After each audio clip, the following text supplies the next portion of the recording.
अभिवादन स्वीकार कीजिए ब्रजेश मिश्रा का और आप देखना शुरू कर चुके हैं द डिबेट। बहनों भाइयों, पीडीए का मुद्दा उत्तर प्रदेश की राजनीति में एक नैरेटिव की शक्ल लेता जा रहा है और सिर्फ अपोजिशन के लिए ये मुद्दा नहीं है बल्कि सत्ता पक्ष भी इसको एक बड़े मुद्दे के तौर पर पेश कर रहा है और ऐसा लगता है कि पीडीए के सामने बाकी सारे मुद्दे पीछे चले गए हैं। क्या है ये पिछड़ा दलित अल्पसंख्यक तो खैर एक साइड है, पिछड़ा और दलित की लड़ाई उत्तर प्रदेश में मुख्य रूप से बीजेपी भी इस पर हक जताती है, लेकिन 2024 के चुनाव में समाजवादी पार्टी कांग्रेस के गठबंधन ने यह नैरेटिव जो प्रस्तुत किया, अब यह मुख्य धारा का क्या हिस्सा बन गया है और क्या इसी नैरेटिव के आधार पर चुनाव होने वाले हैं। चर्चा इसी बात की। बहनों भाइयों, उत्तर प्रदेश में पिछड़े और दलितों की आबादी इतनी बड़ी है और अगर अल्पसंख्यक यानी मुसलमान भी उसके साथ जुड़ता है तो ये एक बड़ा वोट बैंक तैयार होता है। तो ये वोट बैंक किसके लिए कमिटेड है और क्या उत्तर प्रदेश में पीडीए की राजनीति ने काफी वृहद रूप धारण कर लिया है? जवाब है हाँ। 2024 का चुनाव सिर्फ देश ही नहीं, उत्तर प्रदेश की राजनीति के लिए एक निर्णायक कालखंड में से गिना जाएगा। वो इसलिए भी गिना जाएगा क्योंकि यहाँ पर जो पिछड़ा और दलितों की पहली बार एकता दिखी, बहुतायत दिखी और उसका मेजर चंक बीएसपी को न मिलकर, बीजेपी को न मिलकर समाजवादी पार्टी और कांग्रेस के गठबंधन को मिला। लेकिन बीजेपी भी एक बड़ी बेनिफिशियरी पार्टी के तौर पर पिछड़े और दलितों के बीच उभर कर आई। तमाम विपरीत हालात के बावजूद भारतीय जनता पार्टी 33 से ज़्यादा सीटें जीतने में अपने गठबंधन के साथ कामयाब रही। लेकिन अब बीजेपी के सामने पिछड़ा और दलितों के इस गठजोड़ से और इस एकता से अब भारतीय जनता पार्टी सहयोगी दलों की वजह से दबाव में है। इन दिनों आप देख रहे होंगे कि बीजेपी के जो सहयोगी दल हैं उन्होंने चूड़ी टाइट कर रखी है। बीजेपी की चूड़ी इस संदर्भ में टाइट कर रखी है कि उन्हें अब चुनाव नज़दीक आ रहा है, ज़्यादा हिस्सा चाहिए। जिस तरह बिहार का नैरेटिव चल रहा है और वहाँ भी पिछड़ा दलितों को आगे रखकर पूरे मुद्दे को आगे बढ़ाया जा रहा है, भारतीय जनता पार्टी खुद को ये दिखाना चाहती है कि वो भी दरअसल पिछड़े और दलित समाज की बड़ी प्रेमी है। लेकिन चूंकि नेतृत्व पिछड़े के हाथों में है, समाजवादी पार्टी का, आरजेडी का, तो वो ज़्यादा कन्विंस कर पाते हैं अपनी कम्युनिटी को बजाय बीजेपी या कांग्रेस पार्टी के। राहुल गांधी की वोट अधिकार यात्रा हो या उत्तर प्रदेश में अखिलेश यादव का पीडीए मुहिम, अब सत्ता पक्ष और प्रतिपक्ष दोनों में होड़ मची है कि कौन पिछड़े और दलितों के ज्यादा नजदीक है, बीजेपी वाला गठबंधन या फिर सपा वाला गठबंधन। और इस पर कोई दो राय नहीं है कि सभी मुद्दों पर पीडीए का मुद्दा अधिक भारी पड़ रहा है। चाहे सांगठनिक मसले हों, चाहे पॉलिसीज हों, राजनीतिक कार्यक्रम हों, सारे के सारे कार्यक्रम आपको इन दिनों पिछड़े और दलितों के नजदीक दिख रहे होंगे। दरअसल बहुजन समाज पार्टी का जब से पतन काल शुरू हुआ, ये जो अति पिछड़ों के और दलितों का वोट बैंक था, इसका एक बड़ा हिस्सा बिखरा। उस बिखरने के दो बेनिफिशियरी थे। पहले तो बीजेपी को उसका लॉयन शेयर मिलता था, लेकिन जैसे जैसे वक्त बीता, सरकारें रहीं, कामकाज को लेकर नाराजगी का दौर रहा, हालात तेजी से बदले। 2022 हो, 2024 हो, इसमें अपोजिशन को भी पिछड़े दलितों के खासे वोट बैंक का लाभ मिला। लेकिन अब 27 की परिस्थितियां अलग होती दिख रही हैं। निषाद पार्टी हो, राजभर की पार्टी हो, अनुप्रिया पटेल की पार्टी हो, जयंत चौधरी की पार्टी हो, ये सब प्रेशर बना रहे हैं बीजेपी के ऊपर, ज्यादा से ज्यादा हक और हिस्सा। अभी तो ये शुरुआत है जो कुछ हो रहा है बहनों भाइयों। जब हम 27 के वर्ष में प्रवेश करेंगे, अगले वर्ष में आप देखिएगा यह हक और हिस्से की लड़ाई निर्णायक अंजाम की तरफ पहुंचेगी। जो अभी क्लेम कर रहे हैं कि हम उनके साथ हैं, तब वो किसके साथ होंगे कोई नहीं जानता। जो उनके साथ हैं वो कब तक उनके साथ रहेंगे यह भी कोई नहीं जानता। लेकिन मैं आपको एक बात गारंटी से कह सकता हूं, चुनाव बहुत दिलचस्प होगा, चुनाव बहुत निर्णायक होगा और चुनाव उत्तर प्रदेश की राजनीति को रीडिफाइंड करने वाला होगा। तो आप कुछ स्टेटमेंट सुने, फिर आज की डिबेट हम आगे बढ़ाएंगे। एक लाइन में फर्जी पीडीए समाजवादी पार्टी का है, असली पीडीए भारतीय जनता पार्टी का है। एक लाइन में फर्जी पीडीए समाजवादी पार्टी का है, असली पीडीए भारतीय जनता पार्टी का है। बीजेपी ने पीडीए के हक अधिकारों पे डकैती डालने का काम किया है और उनके पास जो पीडीए हैं वो सब आउटसोर्सिंग और संविदा वाले पीडीए हैं जिनको पीडीए बता रहे हैं। तो वास्तव में अगर वो पीडीए के डॉक्टर संजय निषाद ये निषादों का आरक्षण नहीं दिला पाएगा, ओम प्रकाश राजभर क्या बात करते हैं, वो राजभरों का आरक्षण दिला पाए क्या? अनुप्रिया पटेल क्या वो पटेलों का हक अधिकार दिला पाई? भारतीय जनता पार्टी जो कह रही है कि पीडीए के तेजी हैं, बीजेपी जनता जो आज जनता ने आपको वोट दिया उस जनता का पूरा आपको विरोध झेलना पड़ रहा है, क्योंकि जनता इनके साथ में है। भाजपा तो डूबी रही है और जो भाजपा के साथ जाएगा, चाहे प्रकाश राजभर जी जाएंगे, चाहे संजय निषाद जाएंगे, अनुप्रिया पटेल जाएंगे, ये सब लोग डूब जाएंगे। तो बहनों भाइयों, आज की इस परिचर्चा को आगे बढ़ाएंगे। राजेश चौधरी भारतीय जनता पार्टी के प्रवक्ता और एमएलए हैं। डॉक्टर संजय निषाद पार्टी के राष्ट्रीय अध्यक्ष और उत्तर प्रदेश की सरकार में मंत्री और इन दिनों काफ़ी आग लगाए हुए हैं। अरुण राजभर एसबीएसपी के राष्ट्रीय महासचिव और प्रवक्ता। मनोज काका समाजवादी पार्टी से हैं। प्रियंका गुप्ता कांग्रेस कमेटी की प्रवक्ता हैं। डॉक्टर एमएच खान जाने माने विश्लेषक और बहुजन समाज पार्टी के खास हितैषी। हेमंत तिवारी जी उत्तर प्रदेश के जाने माने पत्रकार। आप सभी का स्वागत और धन्यवाद इस कार्यक्रम में। राजेश चौधरी जी, कार्यक्रम की शुरुआत मैं आपसे करना चाहता हूं और मेरा पहला प्रश्न है, इन दिनों आपके सहयोगी दल आपके ऊपर काफ़ी दबाव बनाए हुए हैं। क्या आपको भी यही लगता है कि पिछड़े और दलित का नैरेटिव बाकी मुद्दों पर हावी है?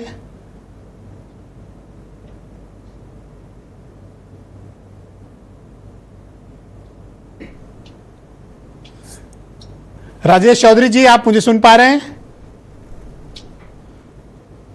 ओके, ब्रेक हो रही है, मैं सुन नहीं पा रहा आपका प्रश्न। मेरा प्रश्न यह है कि क्या पिछड़े दलितों का नैरेटिव इस वक्त बाकी सभी मुद्दों पर भारी है? विजय जी, नहीं सुन पाया मैं आपको। ओके, मैं आपको वापस कनेक्ट करूंगा और यही बात मैं डॉक्टर संजय निषाद से पूछता हूं, उत्तर प्रदेश की सरकार में मंत्री और निषाद पार्टी के अध्यक्ष। आजकल आप तरह तरह की रील बना रहे हैं, तरह तरह के गाने लगा रहे हैं, उकसाने वाले गाने लगा रहे हैं, उत्तेजित करने वाले गाने लगा रहे हैं। आप किसको डराना चाहते हैं डॉक्टर साहब?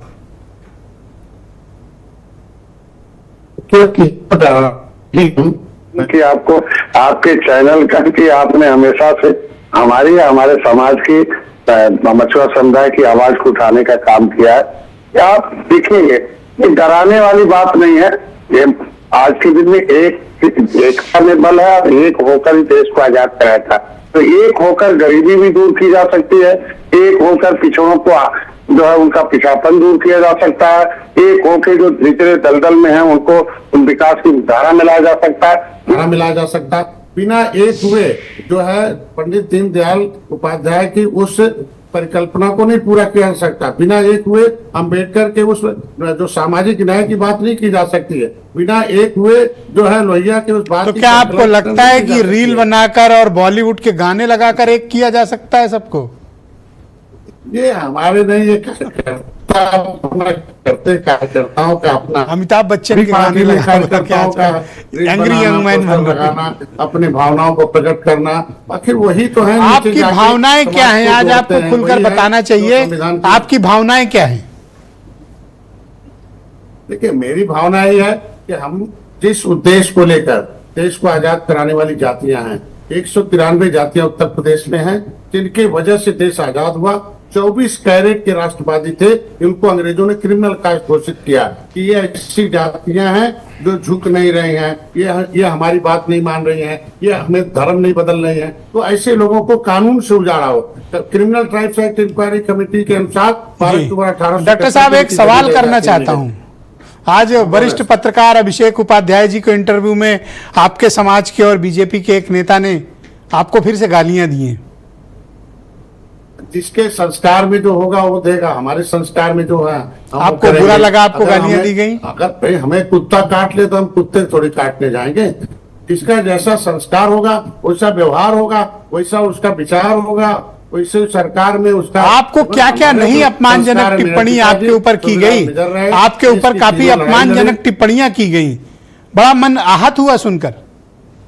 मैं कह रहा हूँ आज के दिन में आहत हमारे समाज के लोग होते हैं, और जिसके वजह से हमें कहना पड़ता है, और हमें शीर्ष नेतृत्व को भी कहना है, यही लोग हैं कांग्रेस को डुबाए, यही लोग हैं हाथी को डुबाए, यही लोग हैं सपा को डुबाए, यही लोग हैं अब भाजपा को डुबा रहे हैं। तो ये तो भाई बड़े भाई है तो छोटे भाई का कहना खाली हमें कहना ही है ना उनको। क्या कि आप आपका देख लो, जानबूझकर सबको डॉक्टर साहब यही तो अपमान पता किया चला जा रहा कि है, ये आपको ऐसा डुबाए, प्रतीत होता है? इनको देखकर तो जनता ऐसे नाराज हो जाती है जैसे जो है यही लोग हैं पंक्तिन की जमीन छिनवाए, यही लोग हैं हमारे आरक्षण छिनवाए, यही लोग हैं फूलन देवी, जमुना निषाद, महेंद्र सिंह राजपूत, तरीराम वर्मा के रघुवंश राम वर्मा की हत्या हुई उनकी सरकारों में, कभी आवाज नहीं उठाए।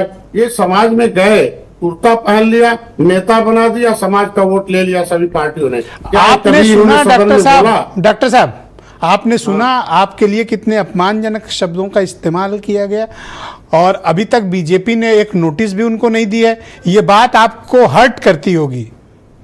देखिए हमारे एक राजनीतिक गुरु थे कांसी राम जी, उन्होंने कहा कि भाई देखो educated person reach the voter, treat the voter, teach the voter, cast the voter. लेकिन उन्होंने कहा पहला कि सम्मान को खूंटी में टांग के जाओ, तभी जाके सम्मान दिला पाओगे अपने समाज को, क्योंकि जो मेरा तो मतलब समाज है, आप गाली वो खा शिक्षा के और ऐसे बेइज्जत लोगों को होके अपमानित होकर वहीं रहोगे, करेक्ट? नहीं, हम कह रहे जिस दिन बीजेपी अपमानित करेगी, जिस दिन हमें शीर्ष नेतृत्व अपमानित करेगा, जिस दिन वो दरवाजा बंद करेगा, उनको लगेगा कि हम जो अब वो है पर उनमें रहने वाले लोग हैं। तो जयप्रकाश निषाद ने कह तो दिया, अभी और क्या बचा है आप बताओ मुझे। जयप्रकाश ने तो आज खुलकर कह दिया। हमने तो उनको किसी को निकालने की बात नहीं कहा, हमने कहा समझाने की बात कहे। हमने कहा सब हमारे समाज के ही हैं, मेरे खून के हैं, थोड़ा बोल बदले, उन्हें बता दो कि नुकसान होगा आप लोगों का, क्योंकि 43 सीट हारे हैं। फिर अगर ऐसे ही लोग रहेंगे तो समाज जो है, समाज को जोड़ने का हम काम कर रहे हैं। Thank you sir. तोड़ने का काम राजेश चौधरी जी से हम कनेक्ट हो चुके हैं और आपकी समस्या का निराकरण भी उन्हीं को करना है। राजेश जी बहुत स्वागत आपका। आपकी पार्टी के सीनियर लोग, farmer MPs, farmer MLA, farmer minister doctor Sanjay Nishad को ओपनली गालियां देते हैं, अपमानित करते हैं, बुरी बुरी बात कहते हैं, और वो खुलेआम खुद कह रहे हैं। और बताइए आप कार्रवाई करने को तैयार नहीं, उनकी पीड़ा को कौन समझेगा सर? देखिए डॉक्टर संजय निषाद जी हमारे अलायंस हैं और बहुत सम्मानित व्यक्ति हैं, अपने समाज के लिए, अपने क्षेत्र के लिए और हर वर्ग के लिए संघर्ष का उनका इतिहास रहा है। भारतीय जनता पार्टी के प्रवक्ता के नाते में विधिवत कह रहा हूं, उनका सम्मान करते हैं। हमारे साथ वो काम कर रहे हैं, सरकार में सरकार की जो योजना है उन्हें गरीबों तक पहुंचा रहे हैं। पार्टी की कोई लाइन किसी का अपमान करने की नहीं हो सकती है। वो हमारे सम्मानीय हैं, हमारे बड़े भाई हैं, उनको साथ लेकर के काम कर रहे हैं। जयप्रकाश निषाद उन्हें ब्लैकमेलर, डाकू, लुटेरा, टिकट बेचने वाला, परिवारवादी, कोई जनाधार नहीं है, गंदी गंदी गालियां देते हैं डॉक्टर संजय निषाद को, और आप कोई कार्रवाई नहीं करते हैं जयप्रकाश पे। देखिए मैं भारतीय जनता पार्टी के प्रवक्ता के नाते आपके इस डिबेट में बैठा हुआ हूं। भारतीय जनता पार्टी का स्पष्ट मत है कि हमारे लिए संजय निषाद जी बहुत सम्मानीय है, हमारी सरकार का हिस्सा है, सरकार में अच्छा काम कर रहे हैं, और जिस पर्पज से, जिन योजनाओं के क्रियान्वयन के लिए, जिस वर्ग के, पिछड़े वर्ग के सम्मान और उनके उसके उत्थान के लिए उन्हें जिम्मेदारी दी गई थी, बहुत अच्छी तरह से निभा तो रहे हैं। सर संजय निषाद जी को गंदी गंदी गालियां देने वाले, अपमानित करने वाले, बेइज्जत करने वाले पूर्व सांसद बीजेपी के नेता जयप्रकाश निषाद पर आपने क्या कार्रवाई की? संजय निषाद जी को बताइए, आपके साथ स्क्रीन में शेयर कर रहा हूं, आप उनको बताइए कि अपमानित जिसने किया आपने क्या एक्शन लिया? भारतीय जनता पार्टी ने अपमानित नहीं किया। मैं भारतीय जनता पार्टी की लाइन की बात कर रहा हूं आपसे। वो हमारे, फिर कह रहा हूं बार बार, बहुत अति सम्मानीय है। तो सर जयप्रकाश निषाद को पार्टी से निकाल दो, हमारे सरकार तो उनकी इज्जत बढ़ता, कर रहे हैं। तब इज्जत बचेगी सर जब जयप्रकाश को आप निकाल दोगे पार्टी से। अब ये चैनल पे बैठ के डिबेट तो ना हो सकती है। क्यों गाली देते समय सर तू चैनल ही चुनता है आपका नेता? नहीं, गंदी गंदी गाली दिया है सर। पार्टी की लाइन बता रहा हूं ना मैं आपको, पार्टी की लाइन बता रहा हूं ना, तो हमारे बहुत सम्मानीय है। तो नोटिस दो सर उसको, जयप्रकाश अच्छा काम को। कर रहे हैं, अच्छा काम कर रहे हैं। संजय निषाद जी, आपको राजेश चौधरी की सफाई स्वीकार है? मैंने तो कह दिया कि निकाला जाना चाहिए, नोटिस दिया जाना, पर भाई स्वीकारना नहीं चाहते, मैं क्या करूं? और कितनी लड़ाई आपकी लड़ूं, बताइए। देखिए, मैं हमेशा निषाद समाज के हित और अधिकार की बात करता हूँ, और मेरे लिए मेरा समाज ही पहले है। मैं तो आपका धन्यवाद कर रहा हूँ कि हमेशा निषाद समाज, विशेषकर मछुआ समुदाय की आप हमेशा हमारे बात प्रमुखता से उठाते हैं और आज भी उठा रहे हैं। आप राजेश चौधरी से क्या कहना चाहते हो कि अपनी पार्टी में आपका क्या संदेश दें? मैं अभी बलिया में आया था, साथ में तमाम पीड़ितों से मिला हूँ, अपने लोगों से, और उन्होंने यही कहा कि आज चौधरी जी कह रहे हैं किस सिचुएशन में फंस गए, मामला उल्टा पड़ा। नेता मेरा है तो मेरा है, सरकार ने हमें समय पर दे दिया। Thank you sir, thank you, धन्यवाद सर। सुनने के लिए आया, लेकिन मैं अरुण राजभर जी को आमंत्रित करता हूं। मंत्री जी 1 सेकंड रुक जाएं सर। आपके भाई, बड़े भाई की पार्टी है और वो भी बीजेपी के स्टेक होल्डर हैं। राजभर जी, आज फिर बीजेपी के एक बड़े नेता ने संजय निषाद को गंदी गंदी गालियां दी सर, अपमानित किया, बेइज्जत किया, किस्म किस्म के आरोप लगाए। ये क्यों ऐसा हो रहा है सर? कल को आपको भी कोई गालियां देगा? ये इसलिए हो रहा है, ये ये नेता जो है अपनी ताकत बढ़ा करके अपनी राजनीति सेट करने के लिए वो ताकतवर व्यक्ति पर ढेला मार रहे हैं, और किसी बड़े वृक्ष पर ही ढेला मारा जाता है। और ये जो एनडीए के साथ जो मजबूत पिछड़े वर्ग के लोग हैं, दलित वर्ग के लोग हैं और तमाम वंचित वर्ग के लोग हैं, इनके ऊपर ढेला मार रहे हैं। वो मार करके इनको ये शो करना चाहते हैं कि हम आपसे मजबूत हो जाएंगे। आप किसी को गाली देके मजबूत नहीं हो सकते, किसी को आप अपमानित करके मजबूत नहीं हो सकते। आप अपने विचारों के आधार पर, अपने संघर्षों के दम पर मजबूत हो सकते। तो उनको भी पता है कि समाज किसके साथ है और मैं जिसको गाली दे रहा हूं उससे नुकसान किसका हो रहा है। भारतीय समाज पार्टी इन बातों पर विश्वास कभी नहीं करती है, क्योंकि ये संघर्षों से निकले हुए लोग हैं। जो संघर्ष के रास्ते पर चलता है उसके पास जमात होती है, उसके पास जनाधार होती है। जिस पास जनाधार नहीं होता, एक बात मुझे बताओ, वो जनाधार वाले जब को टारगेट संजय करते हैं। निषाद जी राजनीति में नहीं आए थे तब जयप्रकाश निषाद विधायक थे, सांसद थे, मंत्री थे। आप उन्हें छुटभैया नेता नहीं कह सकते। अगर वो छोटे नेता होते तो बीजेपी कार्रवाई करती। जयप्रकाश निषाद बीजेपी के बड़े नेता हैं। वो एक इलाके के नेता हैं, एक विधानसभा के नेता बने, एक लोकसभा के नेता बने, और वो भी चुने हुए नेता बने। विधानसभा में चले गए, चुने हुए राज्यसभा बने। तो इसका मतलब नहीं कि ये पूरे प्रदेश के देश के नेता हो गए। देश के नेता डॉक्टर संजय निषाद जी हमारे बीच में बैठे हैं। देश के नेता माननीय ओम प्रकाश राजभर बन के निकले। देश के नेता अनुप्रिया पटेल जी निकली, क्योंकि इनके क्यों पास अनिल जमात है, राजभर के इनके आपको पास- बड़े नेता नहीं दिखते हैं? मिनिस्टर हैं सर। नहीं, बिल्कुल। अगर हम नहीं होते तो हमारा समाज आगे नहीं बढ़ता, और हमारा समाज आगे बढ़ रहा है तो हमें किसी प्रकार की दिक्कत नहीं होती। आप क्या चाहते हैं इसलिए कि हम- जयप्रकाश ने जिस तरह से गंदी गंदी गालियां दी संजय निषाद को, जयप्रकाश पर कार्रवाई होनी चाहिए?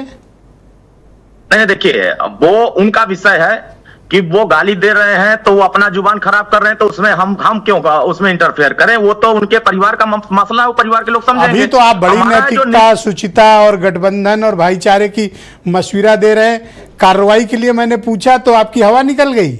हम विचारधाराओं की लड़ाई लड़ रहे हैं। हम तो कह रहे हैं कि हम वंचित वर्गों को सामाजिक न्याय दिलाने की लड़ाई लड़ रहे हैं। और Thank you, माननीय sir. प्रधानमंत्री जी के नेतृत्व में, माननीय योगी आदित्यनाथ जी के नेतृत्व में, माननीय ओम प्रकाश राजभर जी के नेतृत्व में हम सामाजिक माननीय न्याय संजय पहुंचा निषाद रहे जी हैं। का लोगों तक नेतृत्व हम भी अधिकार बोलिए। दिलाने का काम कर रहे संजय हैं। निषाद जी का नेतृत्व भी बोलिए।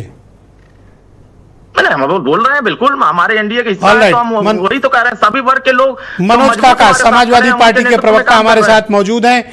क्या पिछड़ा और दलित का ही नैरेटिव आपके लिए ज्यादा मायने रखता है और यही सबसे बड़ा मुद्दा बन गया है? देखिए, जो सार्वजनिक जीवन होता है, जो आपने सवाल पूछा कि क्या पिछड़ा, दलित और अल्पसंख्यक के ही मूल्यों की भागीदारी आपके लिए ज़्यादा मायने रखता है।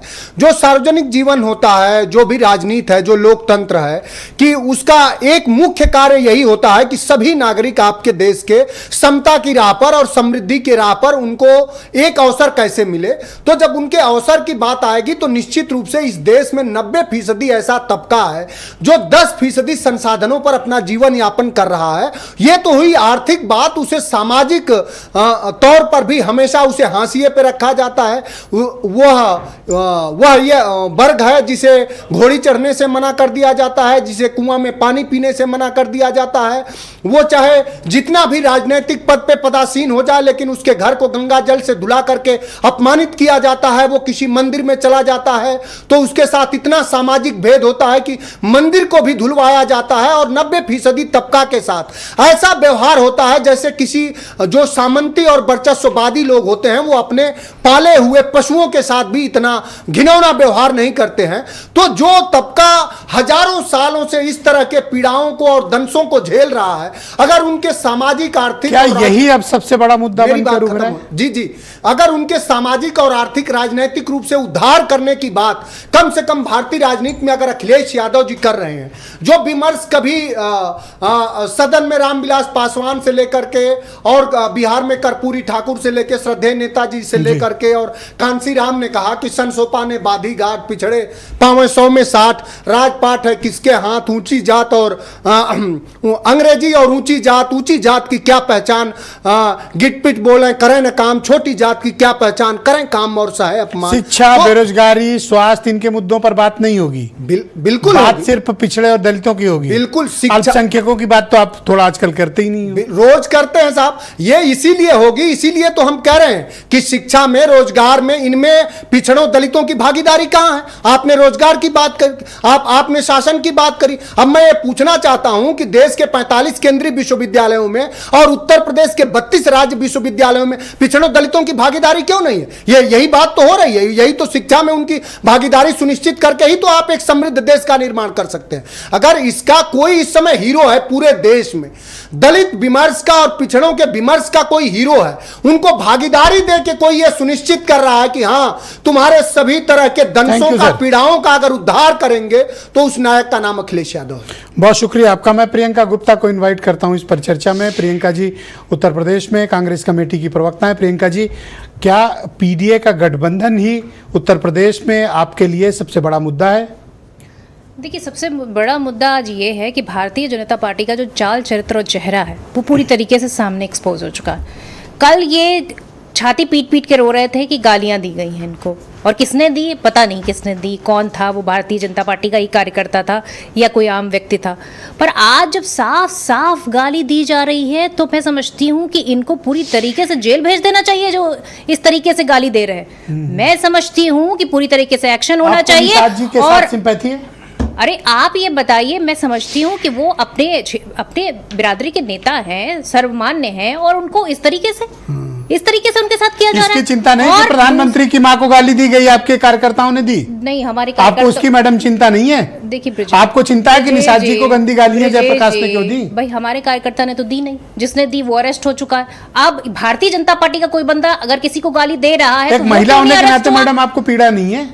अरे सर, पीड़ा मुझे तब भी हुई थी जब प्रधानमंत्री जी ने एक महिला को क्या कुछ नहीं कहा। उनकी माताजी हैं, और राहुल गांधी जी की माताजी क्या थी? गाय थी, जर्सी गाय थी। यही उनका जो है पूरी तरीके से मैं समझती हूँ कि बेहद निंदनीय है, और इस पर पूरी तरीके से कार्रवाई होनी चाहिए। उनको जेल भेज देना चाहिए, क्योंकि किसी को भी अधिकार नहीं है कि किसी को भी जातिगत रूप से। नेक्स्ट क्वेश्चन ये है कि उत्तर प्रदेश में शिक्षा, स्वास्थ्य, रोजगार, infrastructure, investment, life style upliftment, ये सब चीजें, मुद्दे अब पीछे छूट गए हैं। पिछड़ा, दलित और सामाजिक आंदोलन ही सबसे बड़ा मुद्दा बन गया है। यही है। देखिए, आप 24 का रिजल्ट देख लीजिए। अभी यहाँ संजय निषाद जी बैठे हैं, खुद ही कह रहे हैं कि डूबती हुई नाव है, तो मैं तो कहती हूँ डूबती हुई नाव में सवारी नहीं करनी चाहिए। तीसरी चीज़ मैं ये कहूँगी कि जिस तरीके से आरक्षण को खाया जा रहा है, आज संविदा पर भर्ती की जा रही है, चाहे वो कोई भी सरकारी विभाग हो, निकाय हो, चाहे वो किसी भी तरह की जॉब हो, सिर्फ संविदा पे जॉब दी जा रही है। आप बताइए कि सबसे ज्यादा स्कूल बंद होने से कौन प्रभावित होगा? बन गया मैडम, अब तो लोगों को खूब जॉब्स मिलेंगी। अरे भाई, अब ये बताइए, आय की असमानता जो इस समय है वो क्या है?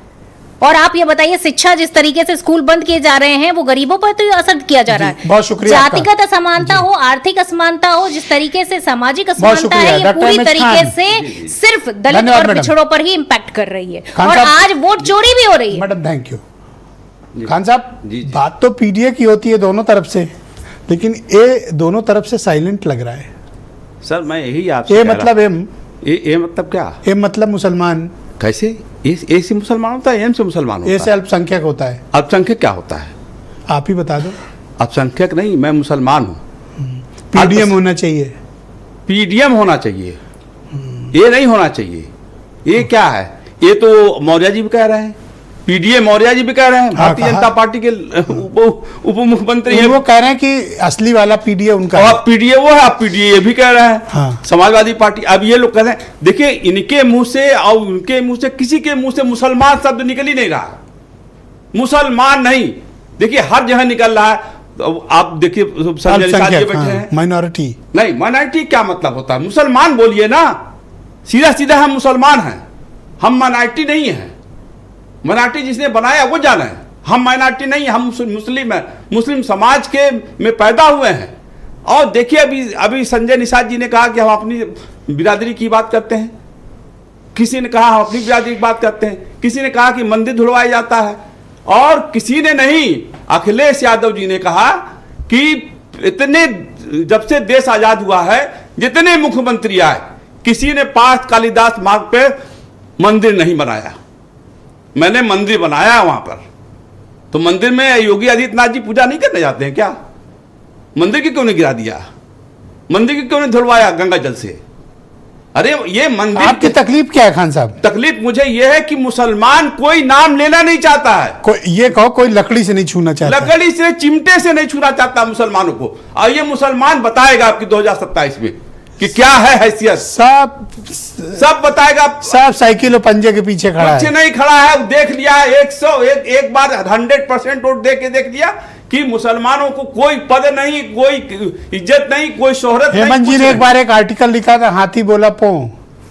अरे ये तो बच्चों वाली बातें हैं, हम हेमंत जी ऐसा बोल नहीं सकते, हाथी बोला पो। लिखा, ओहो, बात समझ नहीं रहे। नहीं, ये जीरो तो- सीट आएगी तो क्यों नहीं लिखेंगे? देखिए सब 19 में लिखा था उन्होंने जीरो सीट आएगी, मैंने आर्टिकल पढ़ा था उनका। इस मुल्क में चलेगा एक ही नारा, सब जन हिताय सब जन सुखाय। सारे लोगों का भला हो, सारे लोगों को और नौकरी अपना मिले। घर भराए, अपने परिवार वालों का घर भराए। कौन अपने परिवार वालों को घर भराए बताइए मुझे आप। ये इसमें जो जितने बैठे हैं सब यही परिवार वाले हैं। मुसलमान मायावती पर भरोसा करने के लिए तैयार नहीं है खान साहब। मुसलमान तो अब क्या पता चलेगा आपको मिश्रा जी, इसी डिबेट पे आप कहेंगे कहाँ ये क्या हो गया, ये कैसे हो गया साहब? ये तो इनको भी देख लिए, बीजेपी को भी देख लिए, इनको भी पीडीए बता रहे हैं, पीडीए ये बता रहे हैं। आपको वोट देने से बेहतर बीजेपी राजेश चौधरी को वोट कर देगा। क्यों हमने देना ही है तो उनको दे देंगे। आपको क्यों दें? इनडायरेक्ट वोट क्यों दें? सुनिए राजेश को सीधे दे देंगे। कुरान शरीफ में पहला आयत आई, क्या है ये? कुरान शरीफ में पहला आयत आई है, शिक्षित होइए, शिक्षित होइए। तो शिक्षा में मायावती जी ने क्या किया मुसलमानों के लिए? अल्पसंख्यक कल्याण बोर्ड बनाया मायावती जी ने। मुसलमान कट्टर होता है। सुन लीजिए, कट्टर नहीं होता। मैं कट्टर हूं क्या? माया जी, मैं कट्टर नहीं हूं। आपकी बहन जी ने कहा। नहीं मसला बहन जी ने कभी नहीं कहा। सुनिए, उर्दू अरबी फारसी और 19 में जब वो हारी तो उन्होंने बहुत उर्दू फारसी विश्वविद्यालय, पूरी बात हो जाने दीजिए ना। क्यों नहीं सुन रहे हैं आप सर जी? इतने दिन के बाद बुलाए हैं, बात भी नहीं सुन रहे पूरी हमारी। उर्दू अरबी फारसी विश्वविद्यालय जो मुसलमानों को तालीम देता है वो मायावती जी। कौन मुसलमान है? जरा लाके मिलाओ तो सही, जो हाथी को वोट देना चाहते हैं। एक तो मैं ही बैठा हूं, हाथी को वोट देना चाहता हूं। आपके घर वाले देंगे? हाँ, सब देंगे। हमारे घर वाले नहीं, हमारे जितने फॉलोअर्स हैं जो जान रहे हैं क्या चीज है क्या नहीं। लॉ एंड ऑर्डर देखिए, आज आप भाई मुसलमान इनडायरेक्ट वोट आपको क्यों देगा? इससे अच्छा वो डायरेक्ट राजेश चौधरी को दे दे। नहीं, इनडायरेक्ट वोट नहीं, जिसमें उसको मान सम्मान मिलेगा, जहां उसको स्थान मिलेगा, जहां उसको शिक्षा मिलेगा, जहां उसको रोजगार मिलेगा, वहां वोट करेगा। सर्वजन हिताय सर्वजन सुखाय का नारा है। इस पर सब पार्टियों को सोचना चाहिए। और जो लोग मुसलमानों की हितैषी करते हैं, मुसलमान नाम लें। अगर मुसलमान नाम नहीं लेंगे तो उनको वोट नहीं मिलेगा। किसको मिलेगा? मायावती को मिलेगा। मुसलमान नाम लेती हैं, वो लेती हैं मुसलमान। ओके, हेमंत तिवारी जी उत्तर प्रदेश के बहुत ही जाने माने ख्यातिलब्ध राजनीतिक मामलों के बड़े पत्रकार हैं। हेमंत जी, स्वागत आपका। तो क्या वाकई में पीडीए का जो मुद्दा है वो दोनों के लिए एक बहुत बड़ा इशू बन गया है और ये सारे मुद्दों पर भारी है, सत्ता पक्ष और प्रतिपक्ष के लिए?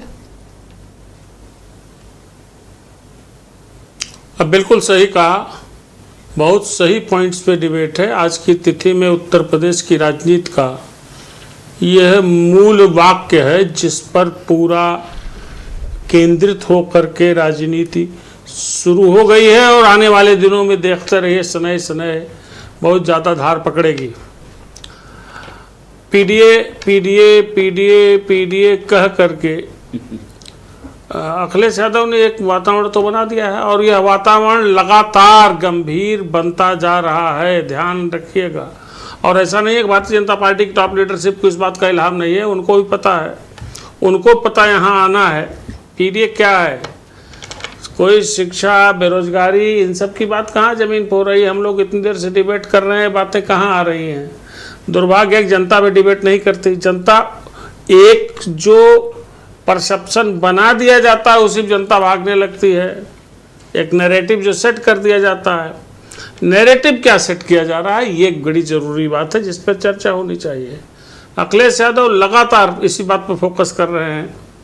पीडीए पीडीए पीडीए क्या है? पीडीए मतलब जागो, जागो जागो, जातियों को जगाने की लड़ाई शुरू हो गई है। जातियां कौन? जागो, जागो, जातीय गोलबंदी, जागो का जातीय गोलबंदी का शॉर्ट फॉर्म जागो, ठीक उसी प्रकार से जैसे पीडीए का जो भी फुल फॉर्म अखिलेश यादव या समाजवादी पार्टी या पॉलिटिकल सर्किल के लोगों ने सेट किया है।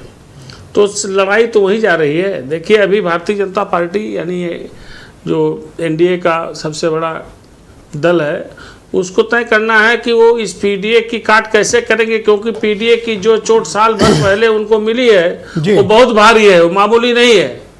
2024 के लोकसभा चुनाव में जो पराजय भारतीय जनता पार्टी अपने सभी मुद्दों के अलावा इन दिनों पीडीए के इर्द गिर्द मुद्दे और नीतियां ज्यादा बुन रही है।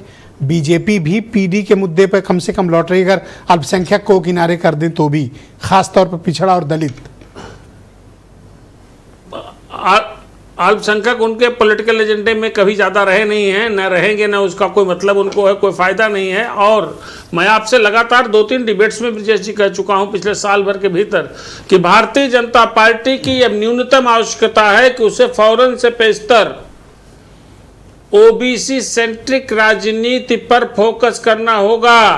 अगर 2027 में उसको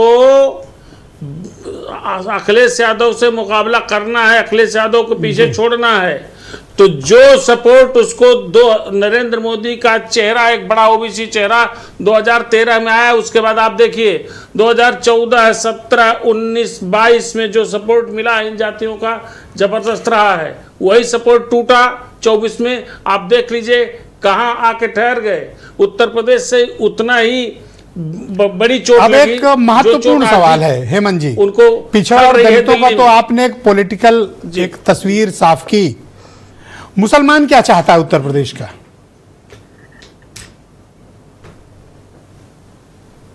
देखिए इसमें कोई शक नहीं, कोई दावा करे खान साहब या कोई बड़ा दल, एक मुसलमानों को एकजुट रखने की जो अखिलेश यादव की एक योजना थी जो फलीभूत हुई 2014 में, मतलब कांग्रेस को साथ लेकर के चलने की, परिणाम उसी प्रकार के रहेंगे। ठंडक पड़ गई। मुसलमान ये जो इंडिया ब्लॉक है इसको छोड़ के कहीं जाने वाला नहीं है। आप बीच में मत बोलो, गलत बोले या सही बोले वो अपना खुद जानेंगे। मेरी बात आप बीच में क्यों टोक रहे हो खान साहब? मेरी बात सुनिए, आप सुन तो नहीं, गलत सही छोड़िए, आप सर्टिफिकेट नहीं देंगे, वो बहुत सुनिए मेरी बात, आप सुन तो लो उनकी बात, सर्टिफिकेट नहीं देंगे, आप सुन तो लो आप बात, मुसलमान थोड़ी है। आप अपने वोट के जिम्मेदार हो सकते हो ना।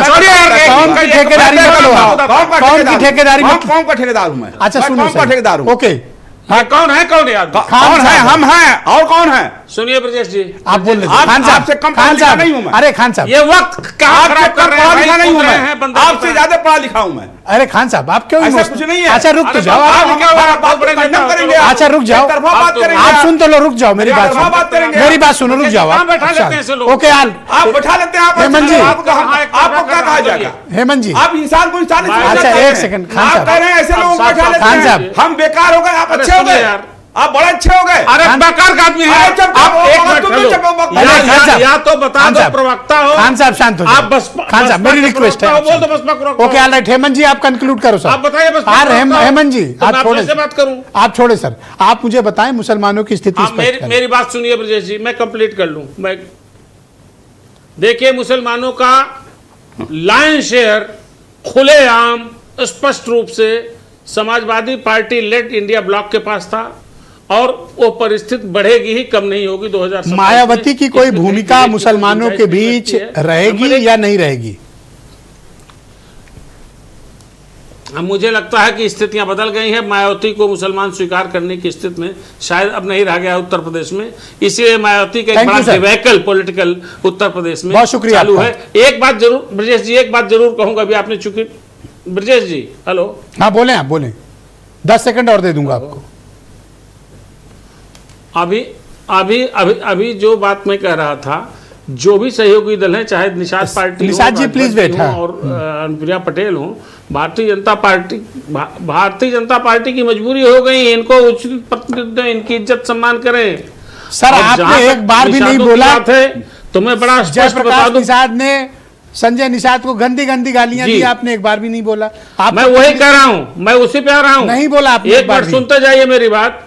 जयप्रकाश निषाद एक पॉकेट के लीडर हैं और डॉक्टर संजय निषाद पैन उत्तर प्रदेश में भारतीय जनता पार्टी को निषादों का लायन शेयर दिलवाने वाले लीडर हैं। अभी 2024 में चुनाव हुए तो कहीं एक निषाद नहीं जीता बीजेपी का, समाजवादी पार्टी के 2 निषाद जीत कर आए। सर कैसे मान लूं कि संजय निषाद वोटों के सबसे बड़े मालिक हैं? नहीं मान सकते सर।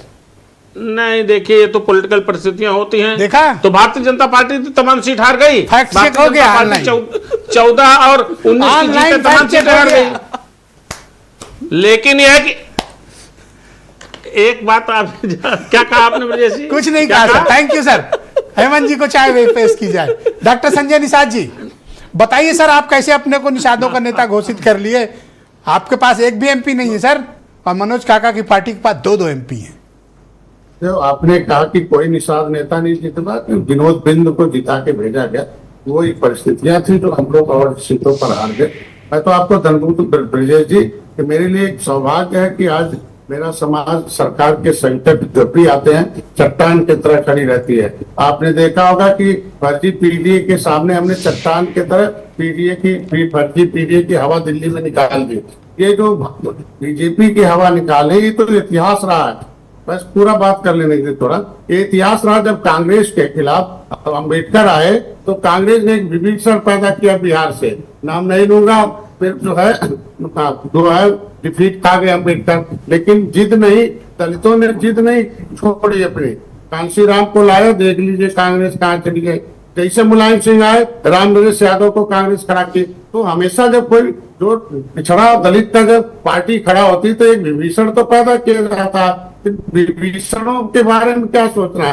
समाज सब समझ 2017 में आए तो बिहार से एक विभीषण लाया। अभी जो फिर खड़ी हो गई पार्टी, इतनी बड़ी पूरे देश के निषाद आके दिल्ली में इतना बड़ा हल्का मचा दिया। तो जो कुर्ता पहनने वाले नेता हैं, विभीषण का काम तब भी किया, बसपा में रहे जब जमुना निषाद जेल गए थे। सर अगर आप निषाद समाज के बहुत लीडर हैं सर, मैं आपका सम्मान करता हूं, लेकिन सर समाज जान रहा है लेकिन सर विभीषण कौन है और समाज के दिलों पर कौन काम कर रहा है। मैं जेल गया हूं, रेल आंदोलन किया हूं, आज सबके सामने है। आरक्षण का मुद्दा सबसे सर्वोपरि है। आरक्षण संवैधानिक हक है और इस पर चर्चा हो। एक सेकंड निषाद जी, मिलना चाहिए, निषाद जी समाज के सामने स्थिति सर स्पष्ट करो सर।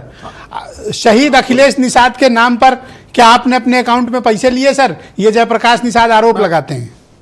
नहीं, मेरा तो अकाउंट चेक कर लेना, कभी अकाउंट तो लिया ही नहीं। उसके 2015 में तो ये कांड हुआ था, मैंने अकाउंट 2016 में खोला और 2016 में पार्टी और ट्रस्ट का अकाउंट खोला। मैंने जो भी पैसा किया 35 लाख रुपए उनके पिताजी के खाते में डलवाया हूँ और यही लोग हैं जो उसका ट्रस्ट नहीं बनने दिया। सब खा गए उसका। वो आज के दिन में है, जब वो ट्रस्ट नहीं खोलेगा, अखिलेश के नाम पे खोला जाएगा। यही लोग भ्रम डाल दिए, आज बेचारा कहीं परेशान। मैं तो 35 लाख दिलवाया था, ये लोग अगर दिए हो 1 रुपया। जयप्रकाश आरोप लगाते हैं कि सारा पैसा आप खा गए। हाथ में दे के आए, चेक से भी पैसा दिलाया, प्रदेश दे। तो जयप्रकाश ये आरोप क्यों लगा रहे हैं कि सारा पैसा आप खा गए? बेटे का कसम खाता हूँ, कभी 1 रुपए। सर ये आरोप जयप्रकाश ने क्यों लगाया? चलाने के लिए जयप्रकाश ने आरोप क्यों लगाया? किसी से चोरी थोड़ी करने जाएंगे। थैंक यू, से चंदा नहीं, धन्यवाद सर, सहयोग नहीं लेंगे। धन्यवाद। जो सहारा देता है इशारा करता है। अगर बेईमान सहारा देगा तो बेईमान इशारा करेगा। मेरा समाज सहारा देगा तो समाज थैंक यू। आपने विभीषण की बात कही है और अभी विभीषण वाली बात पर राजेश चौधरी जवाब देंगे। धन्यवाद। अब विभीषणों को हमारा समाज नष्ट कर रहा है, एकदम जीरो हो रहे हैं और निषाद पार्टी और समाज हीरो हो रहा, सब पूछ रहे हैं, सारी पार्टी इसीलिए निषाद को पूछ रही है कि डॉक्टर संजय और निषाद समाज। Thank you sir. Okay Rajesh Chaudhary ji, आपने विभीषण तैयार किया है और आपकी पार्टी में विभीषण है और आप बढ़ावा दे रहे हो उनको, और वो पीछे के उदाहरण भी दे रहे हैं। देखिए, पार्टी किसी विभीषण को बढ़ावा नहीं दे रही, ना हम किसी के साथ खड़े हैं, ना हम किसी की बात से सहमत हैं। कोई किसी का अपमान करे और हमारे सम्मानित एलाई का अपमान करे, इस बात से हम कतई सहमत नहीं। मैं पहले भी ब्रजेश जी कह चुका हूं, फिर एक बार कह रहा हूं, संजय निषाद जी हमारे सम्मानीय साथी हैं, हमारे साथ काम कर रहे हैं, सरकार का हिस्सा है। स्थानीय स्तर पर कोई इस तरह की अपमानित भाषा बोल रहा है तो हम कतई उससे सहमत नहीं है, एकदम सहमत नहीं है। उनका अपना लोकल झगड़ा हो सकता है या लोकल कोई बात हो सकती है, उससे भारतीय जनता पार्टी अच्छा, आप बिल्कुल दूसरे सहमत मुद्दे नहीं पे है। आइए। केशव प्रसाद मौर्य जी कैसे कह सकते हैं कि भाई अपोजिशन का जो पीडीए वो फर्जी पीडीए है? आप पूरे अपोजिशन के जो लाखों करोड़ों वोटर हैं उनको फर्जी बता रहे हो आप? देखिए, अपोजिशन का जो पीडीए वो तो परिवार डेवलपमेंट अथॉरिटी है। माननीय मुख्यमंत्री जी ने सदन में भी कहा है, वो तो केवल यादव फैमिली को बढ़ाने वाली वो है। वहां कहाँ पीडी है बताइए ना, एक परिवार के अलावा कोई दूसरा है वहां? यहाँ इसी चैनल, इसी डिबेट में देख लीजिए, पैनल में बैठे हो तो कौन पीडी है? राजभर जी बैठे हैं, मैं बैठा हूं, संजय निषाद जी बैठे हैं। ये पीडी है कि केवल वो यादव फैमिली पीडी है? ये तो जनता को सर, लोग एक सभासद का चुनाव नहीं जीत पाते हैं, उनके परिवार से 5-5 लोकसभा के सदस्य हैं सर, जनता स्वीकारती है। कह रहा हूं, वो जब आप किसी को दूसरा बनाएंगे नहीं, उन्हीं के परिवार से, यही तो मैं कह रहा हूं। जो तो क्या क्वालिटी है उनमें? आपके पास 37 सांसद और सबसे ज्यादा दलितों, पिछड़ों, अगर आप थोड़ा वेट कर लोगे ना, अगर हितों की कोई अगुवाई कर रहा है तो समाजवादी पार्टी कर रही है। थोड़ा रुक जाओ, आप ठीक से देख लो। अब मैं आता हूँ उनके बाद आप ही के पास आऊंगा। कोई कार्रवाई अरुण राजभर जी को स्क्रीन पे लिया जाए। धन्यवाद सर, थैंक यू सर, तुम्हें याद है? Thank you. ना ना, ये तुम तड़ाक मत करिए। आप कैसी की बात कर रहे थे? अभी इनसे आप सम्मान का भाव रखो। क्या आप ये उत्तेजना क्यों दिखा रहे हो? इन गालीबाजों से आप क्यों उत्तेजना का भाव दिखा रहे हो? दूसरे के माँ बहन बेटियों की कीमत लगाएं, दूसरे के माँ सर, आप गलत कर रहे हो। आप शांत हो जाओ, जर्सी शांत हो जाओ। अरुण राजभर, दोनों की आवाज बंद कर दी जाए और अरुण राजभर को स्क्रीन पे लिया जाए। अरुण जी, क्या विभीषण तैयार किए जा रहे हैं सर? देखिए, विभीषण न तो एनडीए के कोई साथी सपोर्ट कर रहे हैं, ना हो उनको स्वीकार कर रहे हैं। वो अपना व्यक्तिगत अपनी राजनीति सेट करने में लगे हैं। अभी हमारे माननीय विधायक राजेश चौधरी बैठे हैं। राजेश चौधरी जी को जिस भाषा में समाजवादी पार्टी के गुंडे काका ने अभी अपमानित किया। सर, एक तो आप भाषा ठीक करो, ही इज नॉट ए गुंडा। उन्होंने गलती की, मैंने उनको टोका, बट आप उनको गुंडा नहीं बोल सकते हो। सर, आप शांत रहो, मैं बात कर रहा हूँ, आप संयम बरतो, आप संयम बरतो। भाषा का प्रयोग किया, माननीय विधायक हैं पूरा और माननीय विधायक आप शांत हो जाते हैं, और ये पिछड़े वर्ग को अभी नारा दे रहे थे कि ठीक से बात करना है। 60 पावे पिछड़े। तुम्हें पहले भी कहा था कि मैं पुरानी बातें मैं मना कर चुका हूँ। मैं इसीलिए आपको संयम बरतना, आपको लाखों लोग सुनते हैं, अगर आप थोड़ा बड़प्पन दिखाओगे ना तो जो बोल रहा है गलत वही एक्सपोज होगा। आपको संयम बरतो, आप पीड़ित बन जाओ सर। ओके, अरुण जी बोलो। आप लोहिया जी ने अरुण जी बोलो। इन्होंने पिछड़ों में पाया 90 में 60, ये वही गिना रहे थे। ये विभीषण वाली थोड़ी क्लैरिटी दीजिए, क्या आपके साथ भी कोई विभीषण बाजी तो नहीं हो रही? 4 बार सरकार बनाया, नया शब्द है, इन्होंने समाज में विभीषण बना के रखा। यही बता रहा हूँ, पिछड़े वर्गों में विभीषण बनाया, दलित में विभीषण बनाया, अल्पसंख्यक में। और हमारे खान साहब कह रहे हैं कि अल्पसंख्यक की कोई बातें नहीं कर रहा है। मैं तो दावे के साथ कह रहा हूं कि आने वाले विधानसभा चुनाव में जो भी मुसलमान को सीएम बनाएगा वो मुसलमानों का हीरो बन के आएगा। कोई सीएम बनाने की बात नहीं कर रहा है। हम तो क्या राजभर साहब की पार्टी, क्या आपकी पार्टी मुसलमान को मुख्यमंत्री बनाने की मांग करती है? हाँ, बिल्कुल करती है, क्योंकि मतलब योगी जी को न चाह के आप मुसलमान को मुख्यमंत्री चाहते हैं। राजेश चौधरी जी ठीक कर रहे हैं तब तो आपके साथ। नहीं, मैं वो नहीं कह रहा। मैं तो इनके खान साहब की बात कर रहा हूँ। खान साहब कह रहे हैं हमारे साथ सब मुसलमान है, वो काका जी कह रहे हैं। वैसे मैं आपको एक बात बता दूं, जिसके साथ एक बात सुन लीजिए। अफजाल अंसारी की बेटी तैयार हो रही है ओम प्रकाश राजभर जी के खिलाफ जहूराबाद से चुनाव लड़ने के लिए तैयार हो जाइए। कोई क्या दिक्कत है? हमें क्या परेशानी है? सर रोना आएगा, सर रोना आएगा। लोकतंत्र में किसी को गला दबा करके तो मना नहीं किया जा सकता है कि मान जाओ। हम तो राजनीति में अच्छा, गला दबाना चाहते हो? क्या है, मैं किसी का दबाना नहीं चाहता, मैं कह रहा हूं कि हम गला दबा ओके ऑलराइट, खान साहब बोलो। ये विभीषणबाजी हो रही इन लोग के साथ। जो धन्यवाद सर पीडीए जी, उस वर्ग को सामाजिक न्याय दिलाने के लिए लड़ रहे हैं। खान साहब बोलिए। मैं सिर्फ ये कहना चाहता हूं आदरणीय Mishra ji, thank you sir, thank you. कम से नहीं 10 सेकंड खाली दे दीजिए। अच्छा, ये समाजवादी पार्टी बता दे कि पिछड़े वर्ग में खाली यादव मुसलमान के अलावा क्या पिछड़े वर्ग में राजभर चौहान, बिंद केवट, मल्ला, पाल, प्रजापति, अर्कवंशी, बंजारा नहीं आता? सर आप जिनके नाम गिना रहे हो वो सब समाजवादी पार्टी से एमपी हैं, लोकसभा के सदस्य हैं। यही एनडीए सरकार आगे और आप क्या नहीं है कर रही है। ओके खान साहब गो अहेड। यही सर आप सर शांत हो जाओ सर, एनडीए के साथ आप सर शांत हो जाओ प्लीज, प्लीज शांत हो हमें को जाओ गाली देने में लगे आप सर, प्लीज शांत हो जाओ। अभी और गेस्ट, सम्मानित गेस्ट बाकी है। खान साहब मैं सर मिश्रा जी आपसे यही आग्रह करूंगा कि जो लोग भी हैं, जो लोग मुसलमानों का वोट चाहते हैं, मुसलमान सब लें, मुसलमान कहें कि मुसलमानों का वोट चाहिए। ये माने क्या आधी आबादी अल्पसंख्यक कौन है यहाँ पर? कितने अल्पसंख्यक में कितने एमपी जीत के आए हैं काका जी बता दें। अल्पसंख्यक माने का मुसलमान जितने हैं बस उन्हीं की पार्टी से हैं, ये समझ लो।